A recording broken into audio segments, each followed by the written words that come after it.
On behalf of our center and our partners, the World Economic Forum and the Bill and Melinda Gates Foundation, I'd like to extend a very warm welcome to our audience here in New York, as well as our larger virtual audience participating online today. The Event 201 scenario is fictional. Today's scenario is going to simulate meetings of a multi-stakeholder group called the Pandemic Emergency Board. We're at the start of what's looking like it will be a severe pandemic. And there are problems emerging that can only be solved by global business and governments working together. There's been some conspiracy theories that are around about the potential that pharmaceutical companies or the UN have released this for their own benefit. And maybe this is a time for us to showcase some cases where we are able to bring forward some bad actors and leave it before the courts to decide whether they have actually spread some fake news. A new coronavirus. Infected people got a respiratory illness with symptoms ranging from mild flu-like signs to severe pneumonia. In related news, a significant demand for personal protective equipment like N95 masks and gloves are on the rise. Patients are overwhelming healthcare facilities. People are avoiding public spaces out of fear of infection and in compliance with public health recommendations. Our U.S. affiliate has just released polling results on public expectations for a vaccine, and 65% of those polled are eager to take the vaccine, even if it's experimental. I am not optimistic about having a vaccine in time to be relevant during this pandemic. With enough money and political will, anything is possible. Penalties have been put in place for spreading harmful falsehoods, including arrests. If the solution means controlling and reducing access to information, I think it's the right choice. What exactly are the risks and benefits of staying home from work? Absolutely, we need to save lives, but we literally cannot afford a heavy-handed response that suffocates our economy. The world saw large-scale protests and in some places riots. This led to violent crackdowns in some countries and even martial law. The public lost trust in their respective administration. Economists say the economic turmoil caused by such a pandemic will last for years. The societal impacts, the loss of faith in government, the distrust of news, and the breakdown of social cohesion could last even longer. We have to ask, did this need to be so bad?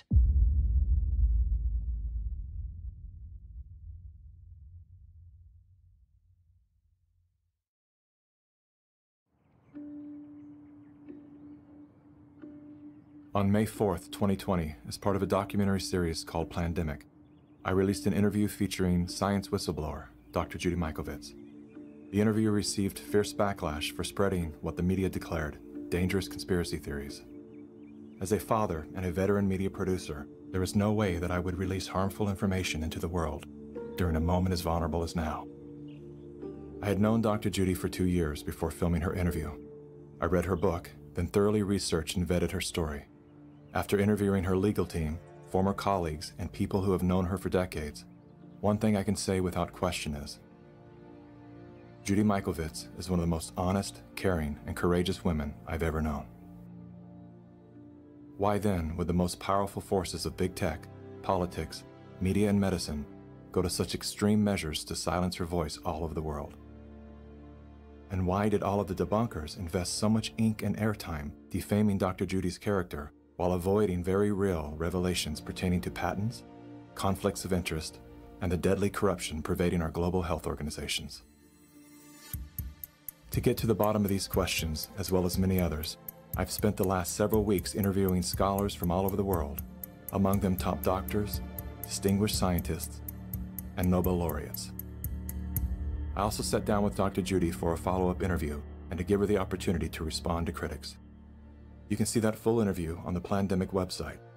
While you're there, make sure to dive down the rabbit hole, where you'll find additional videos, documents, and scientific studies that support the claims and perspectives put forth in the Pllandemic series. Here are a few highlights from my follow-up interview with Dr. Judy. What do you have to say to the people who have tried to minimize your involvement with HIV by stating that you were at the bottom of the totem pole, 13th author of a 13-member group of scientists? Well, the 13th author is the senior author. So that means they're the most important author. Why did you agree to retract your own XMRV paper? The paper was actually force retracted. I was actually being held in jail. You told me that you had financial offers to remain silent. If you simply say you made a mistake and promise never to say another word, you can keep everything. You'll get all of your grants. You'll get everything back, millions of dollars. You'll get publication and funding. My lawyer said, that's the best offer you're going to get. I said, you don't understand me. I don't need an offer. I've already lost everything. If I thought even one child or one grandma was injured or killed because I didn't do something, that would have ended my life as I know it. There was no money you could ever pay me to get me to cover this up. I will never stop telling the truth.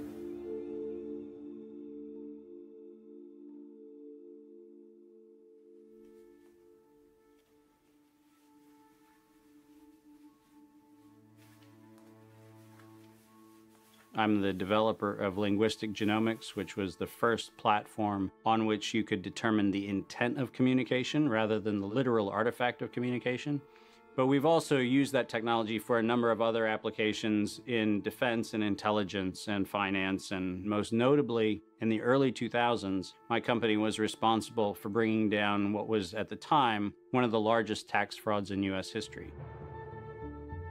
We maintained a series of inquiries into every individual, every organization, and every company that is involved in anything that either blurs the line of biological and chemical weapons or crosses that line in any of 168 countries. In 1999, there were 1 million patents digitized by IBM. And those 1 million patents were the first time human innovation had been put into an electronic digital searchable format. We took that information and we did a very simple exercise using our linguistic genomics technology, where I made the horrific assessment that approximately 1/3 of all patents filed in the United States were functional forgeries, meaning that while they had linguistic variations, they actually covered the same subject matter. In 1999, patents on coronavirus started showing up, and thus began the rabbit trail. March 2003, panic grips Hong Kong as a deadly new virus sweeps through the city. In 2003, the Center for Disease Control saw the possibility of a gold strike, and that was the coronavirus outbreak that happened in Asia. They saw that a virus they knew could be easily manipulated was something that was very valuable, and in 2003 they sought to patent it. And they made sure that they controlled the proprietary rights to the disease, to the virus, and to its detection, and all of the measurement of it. We know that Anthony Fauci, that Ralph Baric, that the Center for Disease Control, and the laundry list of people who wanted to take credit for inventing coronavirus were at the hub of this story. From 2003 to 2018, they controlled 100% of the cash flow that built the empire around the industrial complex of coronavirus. The World Health Organization has officially named the novel coronavirus the novel coronavirus outbreak. The World Health Organization has declared an international public health emergency. While we know that the coronavirus manipulation started with Dr. Ralph Baric in 1999. The major characteristics of SARS, MERS, and SARS coronavirus 2. It's a good way for you. Ralph Baric is the researcher at the University of North Carolina, Chapel Hill, who's famous for his chimeric coronavirus research. In 2002, there was a recognition that the coronavirus was seen as an exploitable mechanism for both good and ill. On April the 25th, 2003, the U.S. Center for Disease Control filed a patent on the coronavirus transmitted to humans. Under 35 U.S. Code Section 101, nature is prohibited from being patented. Either SARS coronavirus was manufactured, therefore making a patent on it legal, or it was natural, therefore making a patent on it illegal. If it was manufactured, It was a violation of biological and chemical weapons, treaties, and laws. If it was natural, filing a patent on it was illegal. In either outcome, both are illegal. In the spring of 2007, the CDC filed a petition with the Patent Office to keep their application confidential and private. They actually filed patents on not only the virus, but they also filed patents on its detection and a kit to measure it. Because of that CDC patent, they had the ability to control who was authorized and who was not authorized to make independent inquiries into coronavirus. You cannot look at the virus, you cannot measure it, you cannot develop a test kit for it. And by ultimately receiving the patents that constrained anyone from using it, they had the means, they had the motive, and most of all, they had the monetary gain from turning coronavirus from a pathogen to profit. Developing and owning a coronavirus vaccine has become a biotech arms race with political overtones. This vaccine gold rush is starting to bother me. Gold rush. Let's keep that in mind. And so somewhere between 2012 and 2013, something happened. The federal funding for research that was feeding into places like Harvard, Emory, University of North Carolina, Chapel Hill, that funding suddenly became impaired by something that happened at the NIH, where the NIH got this little tiny moment of clarity and said, I think something we're doing is wrong. And in 2013, the NIH said, gain-of-function research on coronavirus should be suspended. The National Institutes of Health had a moral and social and potentially legal reason to object to research.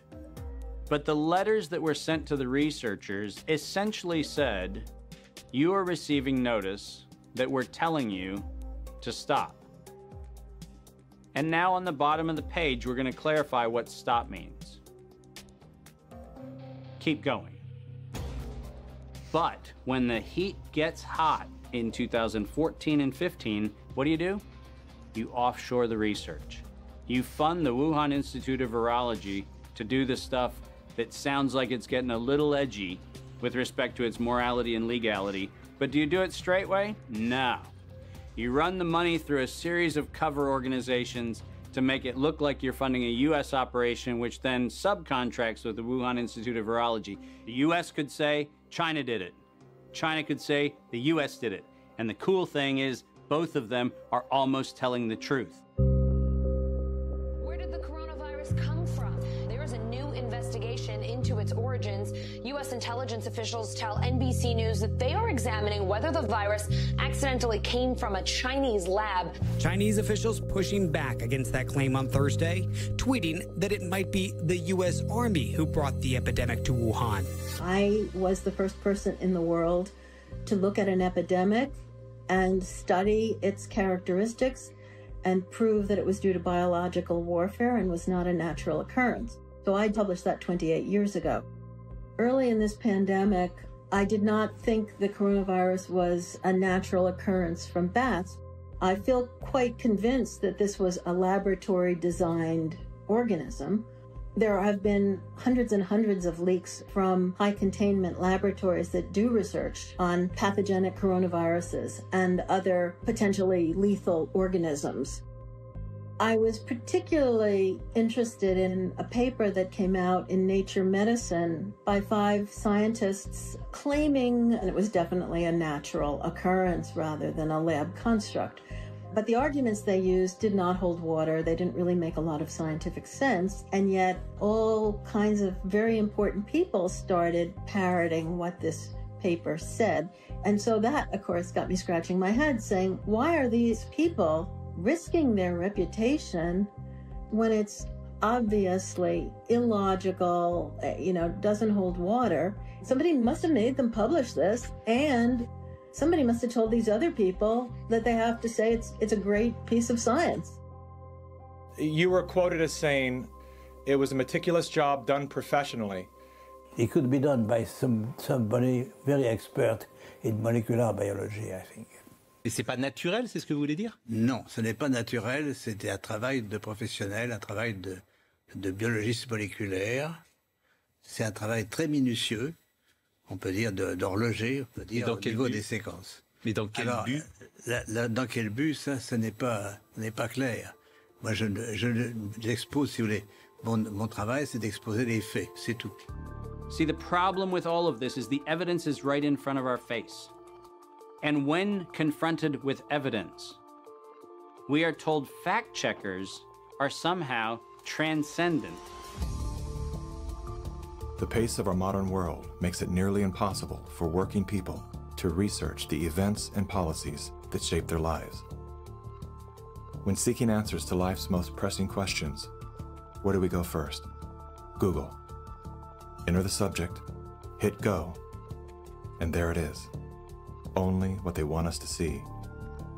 In today's culture of copy and paste journalism, it's common for hundreds of unrelated outlets to feature the exact same report. This is not the result of laziness. This is by design. When we see identical headlines across seemingly unrelated platforms, the logical mind concludes, well then, it must be true. The illusion that numerous news sources have arrived at the same conclusion gives us confidence to share the chosen narrative. And just like that, we become the unwitting pushers of propaganda. Search engines are the holy grail for those seeking to control the narrative. Google is already more powerful in terms of its control over people's lives than almost every government on the planet. As the most influential search engine in the world, through its ubiquitous reach, Google has more power to influence U.S. elections than any foreign nation. You testified before this committee. You said in subsequent elections, Google and Facebook and Twitter and big text manipulation could manipulate as many as 15 million votes in a subsequent election? And the methods that they're using are invisible, they're subliminal, they're more powerful than most any effects I've ever seen in the behavioral sciences, and I've been in the behavioral sciences for almost 40 years.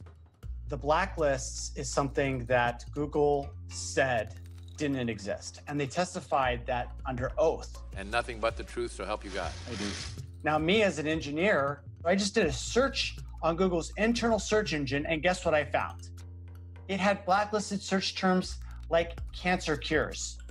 Why is Google deciding what people can and cannot search for? What was once an efficient tool for navigating the world of information is now a network for global surveillance, data collection, and social engineering. Now let's take a look at a few of the most commonly used fact checkers, beginning with Snopes. The husband and wife duo of David and Barbara Mickelson founded Snopes.com in 1995. They had no journalism background or training whatsoever. They built their fact-checking empire by using Google as their primary verifying source. The Mickelsons divorced in 2015. Barbara sued David for embezzling money that he had allegedly spent on prostitutes, as well as a lavish honeymoon with his new wife, who worked as an escort in Las Vegas before joining the Snopes cast of characters. In 2017, David Mickelson's new business partners filed a lawsuit accusing Mickelson of multiple counts of fraud and embezzlement. Snopes proclaimed to be the internet's go-to source for discerning what is true and what is total nonsense. Yet one glance at their history of fact-free checking tells another story. When Dr. Mikovits claimed she was arrested without a warrant and jailed without a charge, Snopes rated her statement false. Had they bothered to explore the arrest documents, they would have seen that indeed there was neither a warrant nor signatures to officiate a charge, a fact that I confirmed with members of Dr. Mikovits' legal team. Was there a search warrant? No. And was she ever charged? No. Never charged with a crime. 100% correct. Judy has never been charged with any crime. Facebook's fact-checking arm, PolitiFact, is owned by the Poynter Institute, which has received substantial funding from big pharma allies such as Google and the Bill and Melinda Gates Foundation. Like Snopes, PolitiFact has a history of misleading the public. In late January of 2019, PolitiFact, Snopes, and FactCheck.org raced to squash the notion that coronavirus and its treatments were patented. They reviewed only 3 of the 4,452 publicly available patents, which unmistakably show that SARS coronavirus detection and treatment have been widely patented by both the public and private sectors. Facebook's founder pledged to the WHO, saying they would remove false claims and block exploitative ads. They're working with the World Health Organization and with the NHS, so they have a hotline, if you like, from those official sources. Wikipedia is the go-to destination for introductions to people, places, and things. Even the all-knowing Amazon Alexa calls on this digital encyclopedia. Alexa, who is Dr. Judy Mikovits? According to Wikipedia, Judy Ann Mikovits is a former American research scientist who is known for her discredited medical claims. She has been described as an anti-vaccination activist and a promoter of conspiracy theories, and has been accused of scientific misconduct.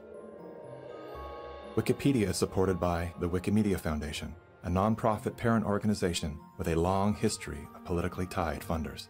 Many named, many anonymous. What exactly does a Wikipedia donor receive in exchange for their generosity? What began as an unbiased open-source platform is now weaponized to undermine the work and reputation of anyone deemed a threat to its stakeholders.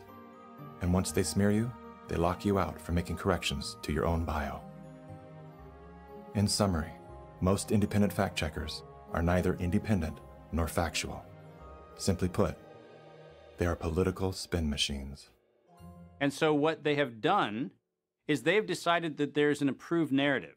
If it is in line with the CDC's public pronouncements, and if it's in line with the World Health Organization public pronouncements, it is presumed to be correct. I don't have to remind many Americans that the Center for Disease Control was the one that said you should use DDT in your homes. Used right, it is absolutely harmless to humans and animals. Remember the name, DDT. It spells certain death. A scientific panel today reported that pesticides may indeed represent a grave threat to mankind. Remember the swine flu scare of 1976? That was the year the U.S. government told us all that swine flu could turn out to be a killer, and Washington decided that every man, woman, and child in the nation should get a shot to prevent a nationwide outbreak, a pandemic. Well, 46 million of us obediently took the shot. Did anyone ever come to you and say, there's the possibility of neurological damage if you get into a mass immunization program? No. No one ever did? No. I can't believe that they would say that they did not know that there were neurological illnesses associated with influenza vaccination. That simply is not true. We did know that. Then he's lying. I guess you would have to make that assumption. Then why does this report from your own agency list neurological complications as a possibility? You didn't feel it was necessary to tell the American people that information. Dr. Sensor's CDC also helped create the advertising to get the public to take the shot. The vaccines are safe, so roll up your sleeve. And now Americans are claiming damages from Uncle Sam amounting to $3.5 billion. By far the greatest number of the claims, 2/3 of them, are for neurological damage or even death. There are serious concerns tonight about how well the CDC controls dangerous germs at its own labs after yet another safety lapse. For the third time in a month, the CDC acknowledged deadly pathogens were handled incorrectly in government labs. That CDC is the CDC that allegedly is looking out for your public health. When we start with the assumption that the official dogma has to be the objective standard, then what fact checkers look for is a piece of published media that confirms the statement made by that particular organization. And then debunkers and conspiracy theorist blower-uppers come in and say, we're going to make this thing clearly the scam that it is. Every media outlet that is in the public media right now has planted evidence, and they have re-ranked pages. So if you look today at face mask wearing, and if you look today at social distancing studies, you will see the studies that used to be number 1, number 2, number 3 on the pages of PageRank search don't exist anymore. And what is there are studies that wind up having headlines that support the common narrative. You're going to be hearing more about advanced guidelines? Because if you can keep people from assembling, guess what they're not talking about? They're not talking about the issues of the campaign. If you can keep people in their homes, the only source of information that you can have is what you curate for them. Now I know how to target my electorate. They're in the only place I allow them to be, being fed the only message I'm allowing them to hear, through a media that I control.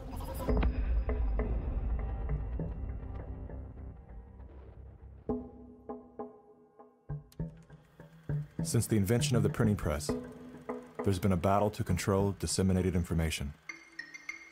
In the early 1900s, oil tycoon John D. Rockefeller took control of every newspaper and news editor of his era. He became America's first billionaire, paving the way for the power-hungry ever since. Thus began the gold rush for the modern world's most precious resource, the narrative.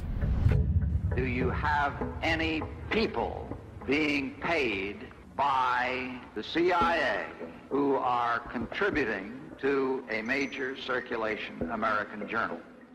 During a Senate committee investigation, it was revealed that the CIA had been conducting a covert operation to infiltrate and control U.S. media. They called it Operation Mockingbird. We do have people who submit pieces to American journals. Do you have any people paid by the CIA who are working for television networks? This, I think, gets into the kind of details, Mr. Chairman, that I'd like to get into in executive session. Over 3,000 CIA contracted and trained operatives were placed in key positions within top media outlets. Posing as editors and journalists, these well-paid actors never dared to question the effect of their lives on the world beyond their cozy studio. How often does the CIA manipulate the media in this way? It goes beyond your wildest imagination. Setting up student organizations so they could draw radical students in. 5,000 university professors co-opted to help the CIA manipulate people's minds. Journalists in the U.S., including big-name journalists, co-opted to function routinely to help the CIA put out stories and biases to the world. As this 1952 CIA memo says, the aim is controlling an individual to the point where he will do our bidding against his will.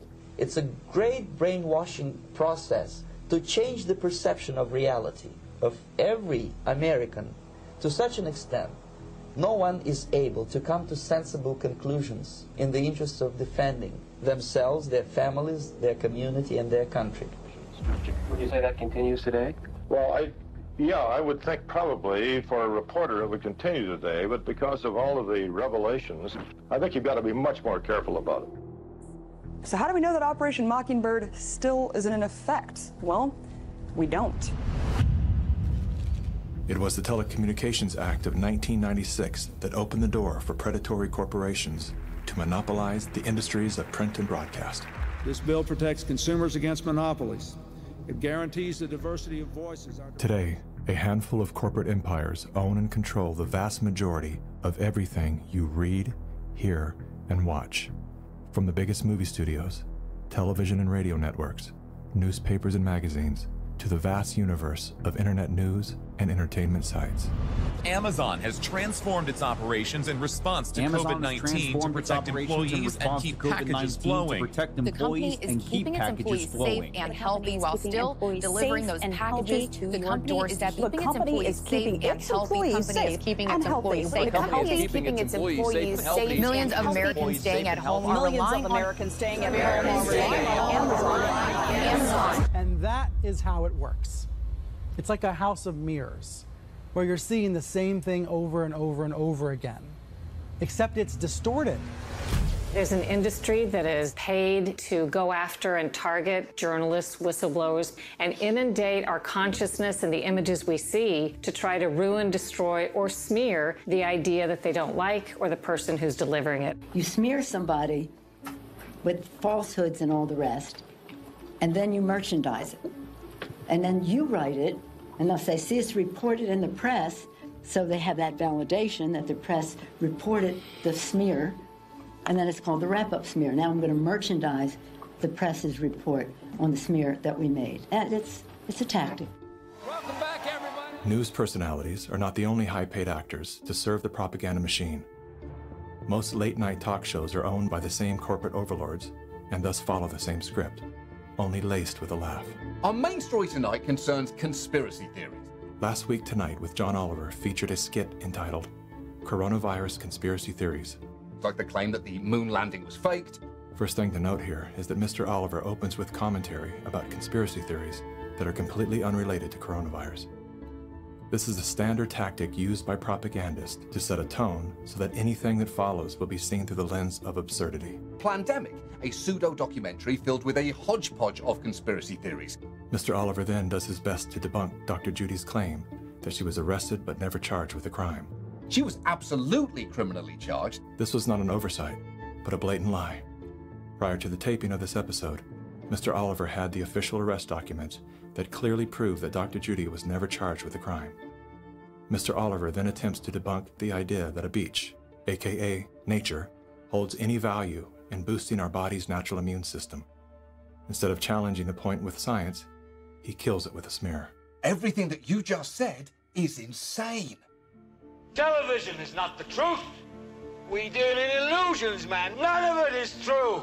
But you people sit there day after day, night after night, all ages, colors, creeds. We're all you know. You're beginning to believe the illusions we're spinning here. You're beginning to think that the tube is reality and that your own lives are unreal. This is mass madness, you maniacs. In God's name, you people are the real thing. We are the illusion. So turn off your television sets. Turn them off now. Turn them off right now. Turn them off and leave them off. Turn them off right in the middle of the sentence I'm speaking to you now.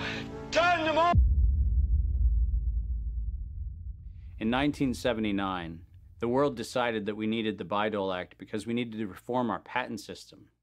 And one of the modifications was we allowed recipients of federal funding to patent and retain economic interest in the research that the public paid for. You get a $5 million grant from the taxpayer, and then you get to charge the taxpayer a premium for the technology they paid to develop. Pfizer's going to get nearly $2 billion. Moderna receiving $438 million in taxpayer money. And yet both companies have said they will not sell the vaccine at cost. They're going to make a profit on it. Should pharmaceutical companies profit off this vaccine research that taxpayers have helped fund? And the Bayh-Dole Act failed the American people because rather than standing on the shoulders of giants, we now kneel at the feet of greed. My systems flagged anomalies when I started seeing nonprofits and corporates and cover financing for coronavirus programs in the late summer and fall of 2019. Our first red flag came out when we read the World at Risk scenario. Now, there's an organization called the Global Monitoring Preparedness Board. This organization is a part of the World Health Organization, and this board includes Dr. Elias from the Gates Foundation and Anthony Fauci from NIAID. These two individuals, plus the director of the Center for Disease Control in China, come out with a recommendation that says that by September 2020, 2 global pandemic preparedness exercises have to be completed. And one of them has to be done on the release of a respiratory pathogen. That then gave rise to an October event, Event 201. On behalf of our partners in the Bill and Melinda Gates Foundation. Event 201 took place 5 months before COVID-19 was declared a pandemic. The participants of the event are some of the same people that are now deeply involved in the real pandemic and profiting from it as well. Event 201 was a scripted, multi-camera, live event that was broadcast globally via the internet.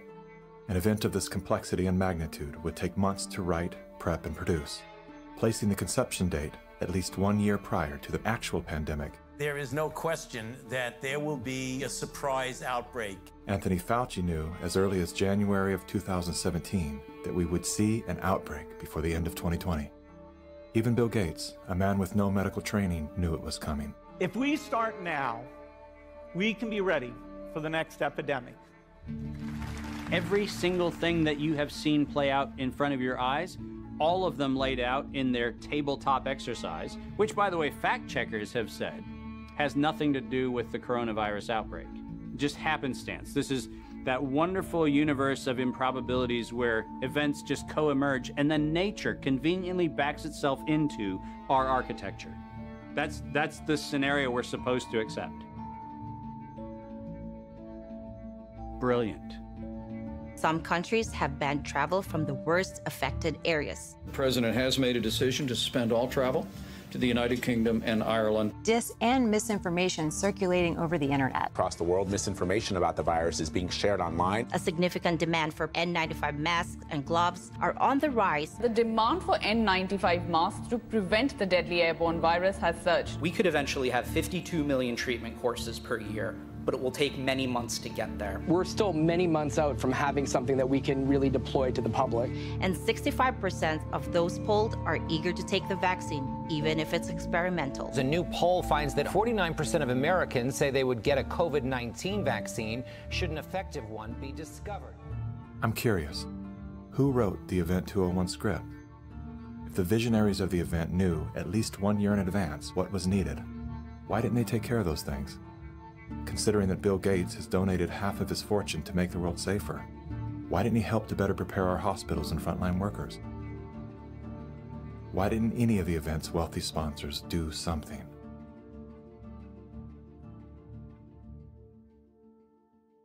Now here we are. You know, we didn't simulate this, we didn't practice. On behalf of our partners in the Bill and Melinda Gates Foundation. So both the health policies and economic policies, we find ourselves in uncharted territory. Event 201 was not the first scripted exercise to prophesize the future with astonishing accuracy. Leaders of global health and business have been seeding reality with fictional scenarios for several decades.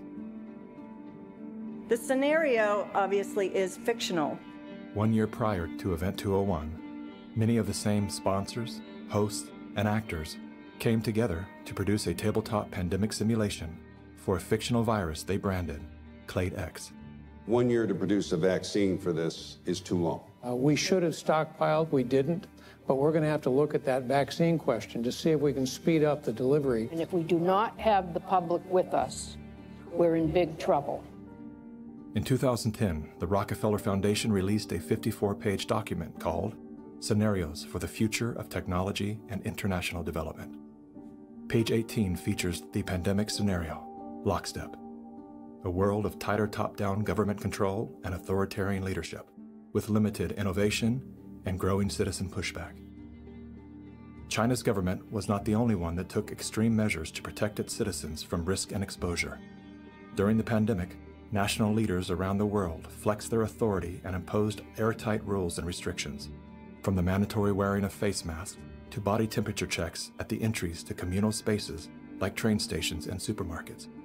Even after the pandemic faded, this more authoritarian control and oversight of citizens and their activities stuck, and even intensified. We are living in a time where leadership, unfortunately, is compromised. And by that I mean that individuals are placed in power for their ability to be influenced, not their merits of leadership.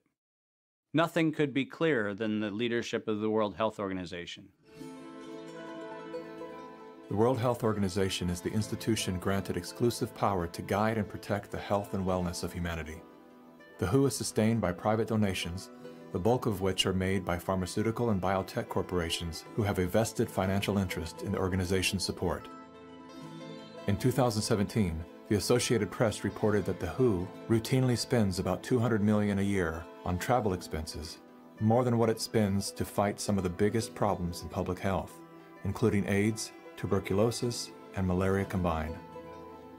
The WHO's repeated issuing of inaccurate and bad advice is not merely the result of incompetence, but rather the direct result of the Communist Party of China deliberately buying out WHO's leadership. On the nomination of the Executive Board, appoints Dr. Tedros Adhanom Ghebreyesus as Director General of the World Health Organization. Tedros Ghebreyesus is the World Health Organization's first Director General that isn't a medical doctor. No Tedros for WHO! No Tedros for WHO! The appointment to the organization's highest position was controversial, given that in his previous role as Ethiopia's health minister, Tedros was accused of covering up 3 major health epidemics. Tedros is no stranger to controversy. As a former Minister of Health in Ethiopia, he has been accused of an alleged cover-up of 3 possible cholera epidemics. Prior to his appointment, Tedros was a high-ranking member of the Tigray People's Liberation Front, a brutal and corrupt political group responsible for crimes against humanity, including bombings, kidnappings, tortures, and killings. How does a man with such a controversial past score the top position at the world's most influential health organization? I have known Bill and Melinda for many, many years now. While serving as Ethiopia's health minister, Tedros became intimately intertwined with both the Gates Foundation and the Clinton Foundation. The health minister of Ethiopia, one of the ablest public servants I ever worked with. With the backing of the 2 most powerful foundations on earth and the full support of the Communist Party of China, Tedros was a shoo-in. We will have many body bags in front of us if we don't behave.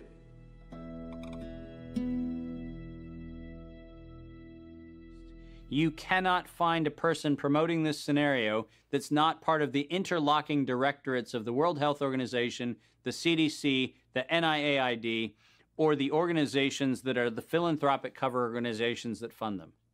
We now know that there are over 1,300 patents currently issued and held by organizations that are multiply recipients of funding through the Gates Foundation, through EcoHealth Alliance, through the Sherlock Biosciences connection back into open philanthropy, and all of them also have links directly to NIAID, Anthony Fauci's funding sources. If you have conflicts of interest in the funding and in the decision-making and in the inside knowledge that you have between competing or competitor organizations, that is a violation of the antitrust laws of the United States. These are federal crimes. If you had the power to immediately fix whatever's wrong with our current medical system, where would you start? Conflicts of interest. About 40 or 50 years ago, pharmaceutical CEOs actually went to jail if they knowingly sold a bad product and concealed information about the problems with that product. Since then, all they have done is paid fines. And so selling a product and concealing information about it is okay because paying the fine is considered the cost of doing business. How did the pharmaceutical industry come to capture the rest of the medical industry? And it's because they had so much money to bribe the NIH, the CDC, the FDA, the professional associations, the journals, the medical schools, and everyone else. Around the same time that John D. Rockefeller seized U.S. media, he also hijacked U.S. medicine. When it was discovered that drugs could be produced from petroleum, America's top oil mogul ordered his army of propagandists to invert reality accordingly. Medicines used for thousands of years were suddenly classified as alternative, while the new, petroleum-based, highly addictive, and patentable drugs were declared the gold standard. After buying the German pharmaceutical company that manufactured chemicals of war for Adolf Hitler, Rockefeller leveraged his political influence by pressing Congress to declare natural healing modalities unscientific quackery. Rockefeller then took control of the American Medical Association and began offering massive grants to top medical schools under the mandate that only his approved curriculum be taught. Any mention of the healing powers of herbs, plants, and diet was erased from most medical textbooks. Doctors and professors who objected to Rockefeller's plan were crucified by the media, removed from the AMA, and stripped of their license to teach and practice medicine. Those who dared to speak out were arrested and jailed. When evidence began to emerge that petroleum-based medicines were causing cancer, Mr. Rockefeller founded the American Cancer Society, through which he suppressed that information. John D. Rockefeller is duly credited as the founder of the pharmaceutical industry, and the reason that medical error is currently the third leading cause of death in America. This is not an indictment against doctors. More than anyone, they are under the stranglehold of the single largest lobbying power in Washington. Every year, the pharmaceutical industry spends at least twice the amount as big oil to influence laws, policies, and public perception. Thanks to Mr. Rockefeller, the architect of American monopolies, no industry has more power over our lives than Big Pharma. Part of the problem, and this, by the way, goes back to the 1980s with Microsoft, is Bill Gates found out that it was very difficult to manufacture a way to navigate through the patent universe, saying that it's Microsoft holding the patents. And he became the architect of a very cunning program of putting patents in holding companies that didn't have anything to do with the name of the organization. According to legend, young Bill Gates built his computer empire out of his garage. Reality tells another story, that Bill Gates was born into wealth and privilege. Both his grandfather and great-grandfather were banking moguls. His father, William Gates Sr., was a prominent Seattle-based lawyer and political lobbyist. Through his father, Bill Gates learned the ins and outs of law and politics and how to manipulate those governing forces. I'm Bill Gates, chairman of Microsoft. Bill Gates dropped out of college to start Microsoft. He is credited with inventing the operating system that became Windows. However, he played no part in the invention of Windows. The fact is, he bought an existing operating system from Seattle Computer Products, had it modified, then licensed it to IBM. That didn't stop him from taking all the credit. I don't see Bill Gates as this great creative person. I see him as an opportunist. While Microsoft's co-founder Paul Allen was struggling with cancer, Bill Gates seized the opportunity by attempting to cheat him out of his share of the company's fortune. They were basically talking about how they were planning to dilute my share down to almost nothing. And it was really a shocking and disheartening moment for me. And you were sick? Well, I think I was still probably in the middle of radiation therapy.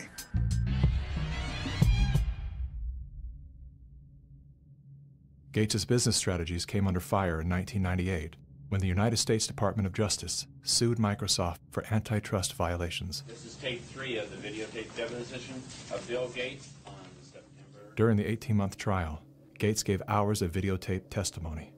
What were the non-Microsoft browsers that you were concerned about in January of 1996? That month. Yes, sir. And what about it? What non-Microsoft browsers were you concerned about in January of 1996? I don't know what you mean concerned. What is it about the word concerned that you don't understand?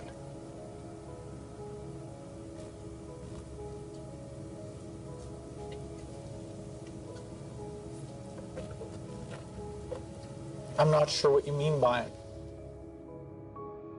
The Justice Department has charged Microsoft with engaging in anti-competitive and exclusionary practices designed to maintain its monopoly in personal computer operating systems. In a move to overshadow the negative press, Gates invested $100 million to set up the Bill and Melinda Gates Foundation. Overnight, Bill Gates transformed his public image from ruthless tech monopolizer to the world's most generous philanthropist. I'm pleased to announce that we're pledging an additional $1 billion to We had the chance to witness Bill Gates 2.0, the man you don't know. The rebranding campaign paid off. His net worth swiftly doubled, earning Bill Gates the title of richest man in the world. You've invested $10 billion in vaccinations over the last 2 decades, and you figured out the return on investment for that, and it kind of stunned me. Can you walk us through the math? In a Wall Street essay, Bill Gates declared vaccines the best investment I've ever made. There's been over a 20-to-1 return. So if you just look at the economic benefits, that's a pretty strong number compared to anything else. The Gates Foundation expanded rapidly into a massive, vertically integrated, multinational corporation, controlling every step in a supply chain that reaches from its Seattle-based boardrooms to the villages of Africa and Asia. Is the world's largest private philanthropy causing harm? The Bill and Melinda Gates Foundation has made millions of dollars each year from companies blamed for many of the same social and health problems the foundation seeks to address. The Gates Foundation has investments in 69 of the worst polluting companies in the U.S. and Canada. Other companies in the foundation's portfolio have been accused of transgressions, including forcing thousands of people to lose their homes, supporting child labor, defrauding and neglecting patients in need of medical care. The Gates Foundation has not provided details. William H. Gates III and Melinda French Gates. As the top donor to both the WHO and the CDC, no one man has more power than Bill Gates to influence and control the health and medical freedom of all people. Normalcy only returns when we've largely vaccinated the entire global population. This will be the new normal until a vaccine is developed. Until we find a vaccine, going back to normal means putting lives at risk. We need to produce it and to deploy it in every single corner of the world. Full vaccination of our children and pregnant women. Development of new vaccines, therapeutics and diagnostics. Before effective vaccines and therapeutics are developed.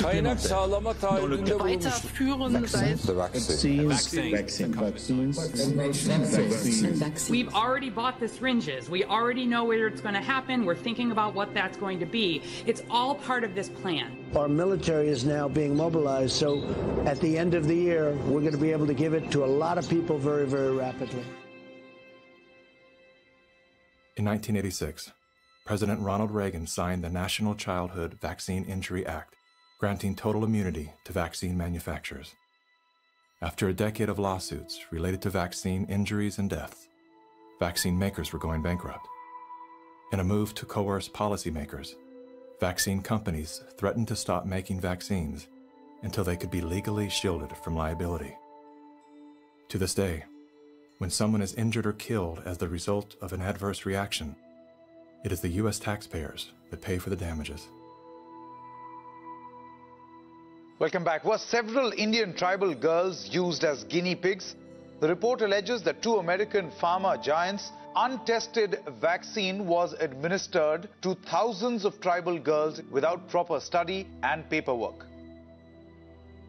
India was among the hardest hit after Bollywood celebrities were incentivized by the Gates Foundation to urge the public to submit to mass vaccinations. In 2009, tribal children were administered the HPV vaccine.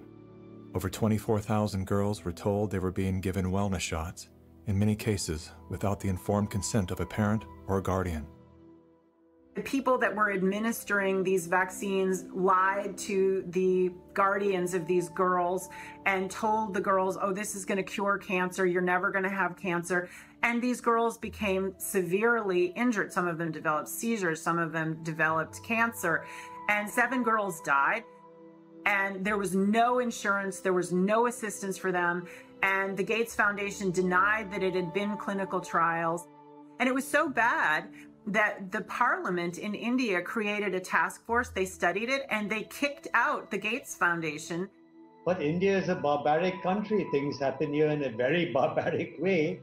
But I was surprised to find an American organization operating in broad daylight, doing things in a very, very, let's say, Indian fashion. And so the route I took was that I want the whole procedure to be investigated. The Indian Parliament formed a committee, and it was to me a rather surprising move because you generally don't often have such a high-level inquiry into matters affecting poor people. And that was such an extraordinary report. I don't think Indian Parliament has ever come out with such a scathing report. And the government officials came up and said, we shouldn't have authorized this. We're sorry. We're not going to allow them again. And now they're back doing their same old tricks again. The good news is that human clinical trials can start as early as July 2020 for India's first COVID-19 indigenous vaccine that's been developed by Bharat Biotech. So you can imagine how the manipulation of the media, by the media, the manipulation of public opinion by leaders from all political parties unanimously saying, we want a vaccine.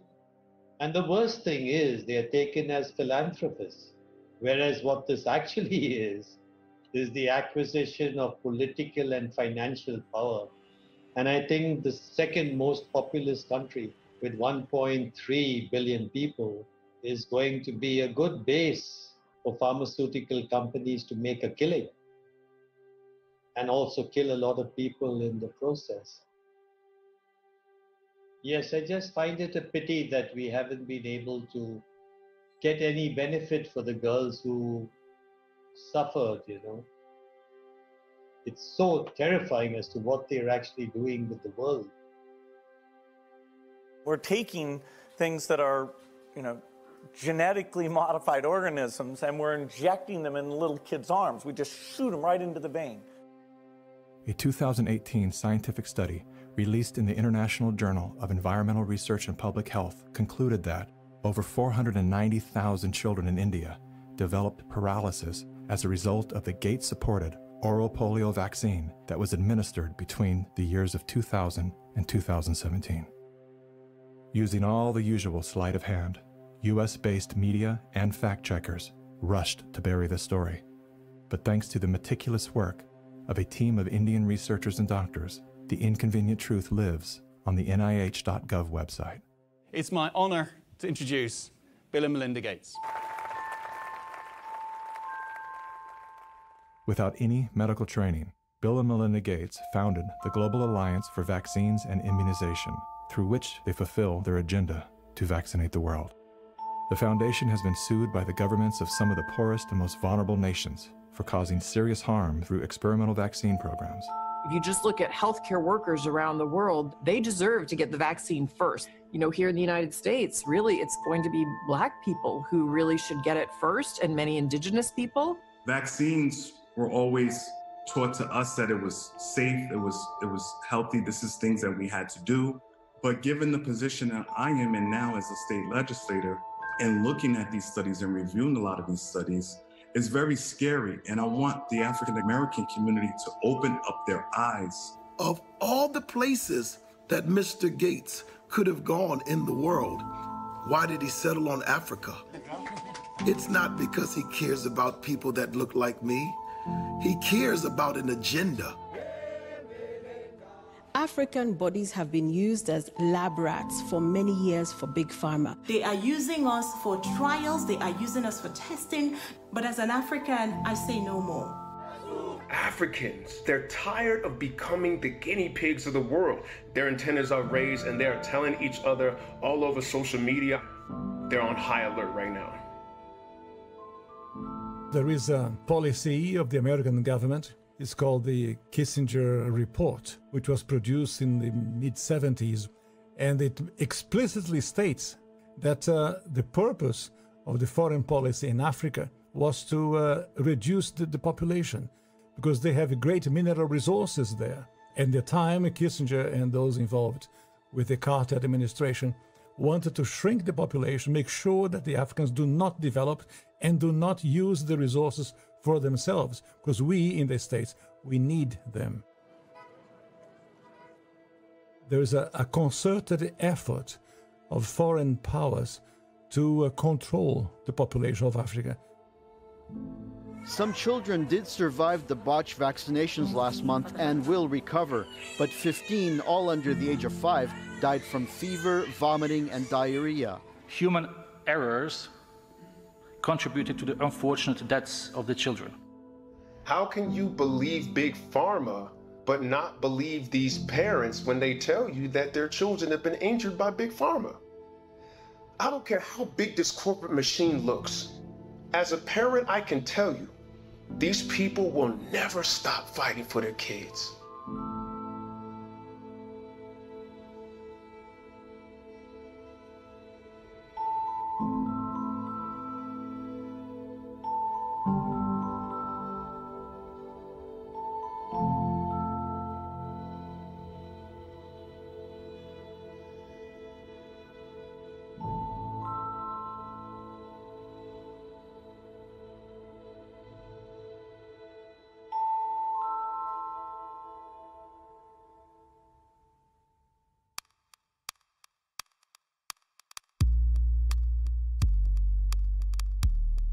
It would take hours to list all of the questionable initiatives that Bill Gates is involved in. Here's a few of the highlights. Gates is one of the key funders in the stratospheric-controlled perturbation experiment designed to block out the sun in an effort to control global warming by releasing massive amounts of calcium carbonate and other materials into the upper atmosphere. Critics, including environmental scientists, have called the project a global genocide experiment. Gates has invested over $1 billion in Earth Now's global surveillance project. The project will launch hundreds of satellites into space, which will allow for the 24/7 monitoring of all people everywhere.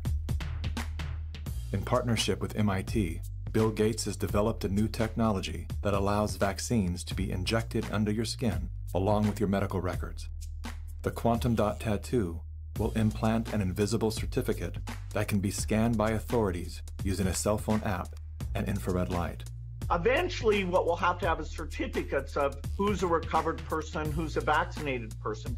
So eventually there will be this digital immunity proof. The EPA recently approved an experimental use permit to Oxitec, a biotech company funded by the Bill and Melinda Gates Foundation. In an effort to fight malaria, Oxitec will soon release millions of genetically modified mosquitoes in various U.S. states. According to the NIH website, programs are being developed to allow human immunization via mosquito bite. It was Science magazine that coined the phrase, flying syringes. Would you raise your hand, please? Do you solemnly swear the testimony you're about to give in the matter now pending? A shocking new report from the New York Times sheds light on the connection between Microsoft founder Bill Gates and the late Jeffrey Epstein. You report these two men met at least 6 times. Well, I believe there were more. This included visits to the mansion, seeing each other in Seattle, flying on Epstein's plane. When flight logs revealed that Gates had been a passenger on the Lolita Express, he claimed that he didn't know that the private jet belonged to Epstein. He also denied that he and Mr. Epstein were involved in any business deals. However, an expose by the New York Times revealed that not only did Bill Gates initiate a relationship with Jeffrey Epstein well after he was convicted of sex crimes, but the two were also involved in the process of co-founding a multi-billion-dollar charitable fund. Why would they ever set up a charitable trust benefiting Jeffrey Epstein?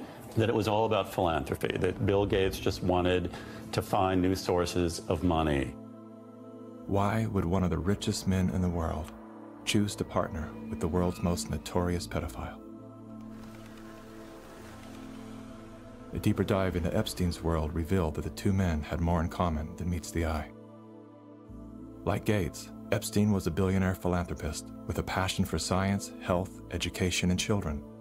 The Jeffrey Epstein Foundation donated millions of dollars to top universities, science institutes, medical schools, early education programs, youth initiatives, and international peace accords. Bill Gates is either the most misunderstood man alive or one of the most convincing con men to ever live. Is he a benevolent hero or a malevolent opportunist? Bill Gates. Personally, I would love to believe that one of the richest men in the world is giving away his fortune for the betterment of humanity. I want to believe that endearing smile.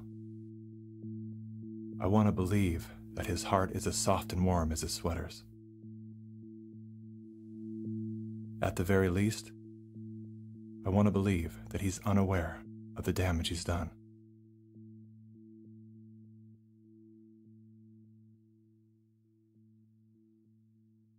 I'm happy to announce that we've discovered a vaccine. We no longer have to live in fear. Everyone can get back to their normal lives. It's the great hope galvanizing the world. A vaccine for COVID-19. But are we being sold a lie? After all, COVID-19 is the 7th coronavirus to strike mankind, and we've never found a vaccine for any of them. The shortest time anybody's ever found a vaccine against any disease that I'm familiar with is about 7 years. The average time is 20. To be talking about a magic bullet coming in months, it borders on the absurd. People like myself and Tony Fauci are saying 18 months. A year to a year and a half. If everything went perfectly, we could do slightly better than that. But there will be a trade-off. We'll have less safety testing than we typically would have. And so governments will have to decide, you know, do they indemnify the companies and really say, let's go out with this? Something that people should know about COVID-19 vaccines is they fall today under the PrEP Act, which came into being after 9/11 and after an anthrax scare. And this law gives virtually blanket liability protection. It's basically impossible to get any kind of compensation if you're injured. So people need to understand that if you take COVID-19 vaccines, you are absolutely on your own. If you're permanently injured, if you lose your job, if your healthcare expenses go through the roof, tough luck. Volunteers all across the country began getting shots today as part of the final phase of testing for an experimental vaccine being developed by the NIH and the drug company Moderna. The side effects for the Moderna vaccine sound concerning. We looked. After the second dose, at least 80% of participants experienced a systemic side effect. So, are these vaccines safe? Well, the FDA, not being pressured, will look hard at that. The FDA is the gold standard of regulators, and their current guidance on this, if they stick with that, is very, very appropriate. And you know, the side effects were not super severe. That is, it didn't cause permanent health problems for the things there. You know, Moderna did have to go with a fairly high dose. And so, you know, to get the antibodies. This isn't a vaccine story. This is a population management story. If your goal is to make this beautiful earth that we live on an exclusive playground for the entitled few, then populations that get in the way are a problem. And it is the empirical impulses of individuals who have decided that by outranking the rest of humanity, they can dictate upon humanity the conditions of their existence. Now we need to go and look in families to find those people who may be sick and remove them and isolate them. This bill enables the police to enter a home without a warrant. Madam Speaker, the police have never held that power. We will find out who lives in the house. If it's someone that is refusing, we will definitely consult with our health officer to look into next steps. So the Sheriff's Department and the Health Department showed up at her door with orders for her and her husband to wear ankle monitors.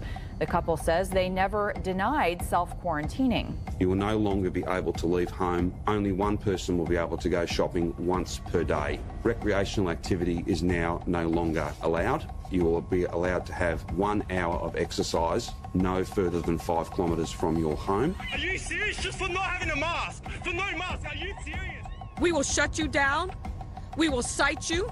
And if we need to, we will arrest you and we will take you to jail. You know the old expression about snitches?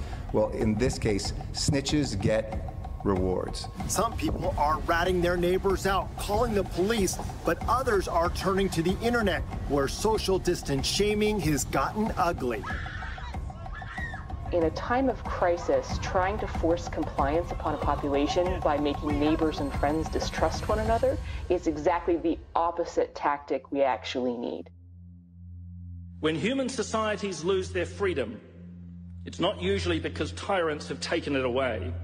It's usually because people willingly surrender their freedom in return for protection against some external threat. That's what I fear we are seeing now. This is a cognitive dissonant moment, which is being imprinted in your brain, just like remember the Great Depression, remember 9/11. Weapons of mass destruction. We are being conditioned to have the excuse for unbelievable acts of tyranny, which will be justified by remember 2020. And your loved ones, those that die, those that are infected, they're being used as cannon fodder, which is the ultimate desecration of their honor and integrity. And this is also a test of humanity, to see how much of our liberty we will let go before we finally draw the line under enough. Benjamin Rush, a signer of the Declaration of Independence, stated, unless we put medical freedom into the Constitution, a time will come when medicine will organize into an undercover dictatorship to restrict the art of healing to one class of men and deny equal privileges to others. That time is now. Well, this won't be the last pandemic that we face. So we, we'll have to prepare for the next one. That, I'd say is, will get attention this time. Mm-hmm.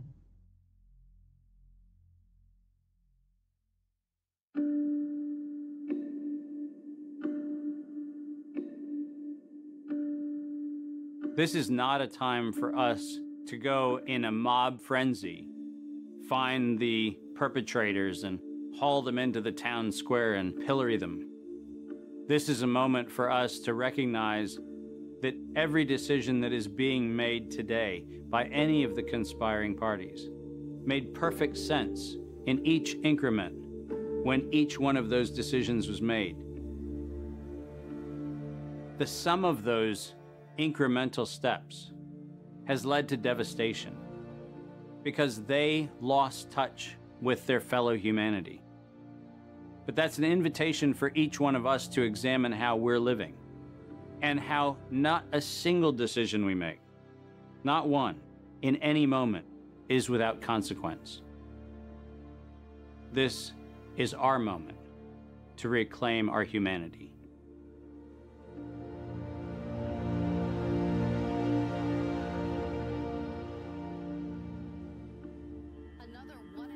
Our lives are shaped and guided by stories. The stories we're told become the stories we tell. The more we hear them, the more we believe them. When used as a tool, they help us to better understand who we are, where we came from, and where we're going. When used as a weapon, they can be deadly. One of the most dangerous stories we've been told is the one that goes something like this. Humanity is a failed experiment. We are parasites, a cancer, a virus. Human beings are a disease. It is a myth that permeates our movies, our music, our media, and our minds. As they say, repeat a lie often enough, it becomes truth.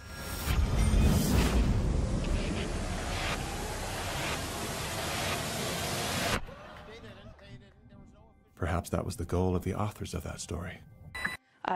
We feel too afraid to have kids because we feel that we're heading towards civilization breakdown as a result of... Fear shuts down the part of our brain designed to solve problems.